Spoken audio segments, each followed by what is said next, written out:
In today's video, I'm going to teach you how to personalize Mailchimp emails with first name. By the end, you'll know exactly how to greet each subscriber by name in your campaigns, which can boost engagement and make your emails feel more human. First, head to Mailchimp and sign into your account. From the main dashboard, open the campaign section. This is where all of your email projects live. Find the draft campaign you want to personalize and click into it. If you don't see a draft yet, make sure you've already started setting up a regular email campaign.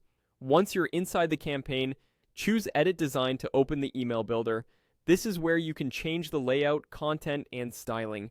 In the builder, look for the content panel and add a paragraph, sometimes labeled as a text block. Click and drag that block into the spot where you want your greeting to appear. Most people place it right at the top, above the main message. Click into the new text area and type your greeting, like hi or hello, and leave a space for the name. Now look to the top right of the editor for the Merge Tags option. Click it and select First Name. Mailchimp will automatically insert the correct merge tag into your text. Typically it looks like a short code and it tells Mailchimp to pull the subscriber's first name from your audience. You can finish the line with a comma and continue writing your email as usual. For example, hi, first name, thanks for being with us. A quick tip for clarity, keep the greeting on its own line so it stands out, and avoid overusing the name elsewhere in the message.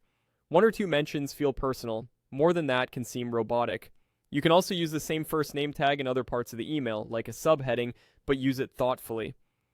When you're ready to check your work, click Preview. This mode lets you see how the personalization will look for real recipients.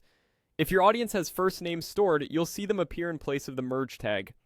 If a contact doesn't have a first name on file, Mailchimp may show a blank or a default, depending on your settings.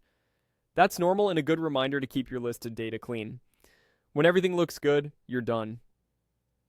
Mailchimp usually saves as you go, but it never hurts to confirm your changes. That's all it takes to add a warm, personalized touch to your emails with a first name.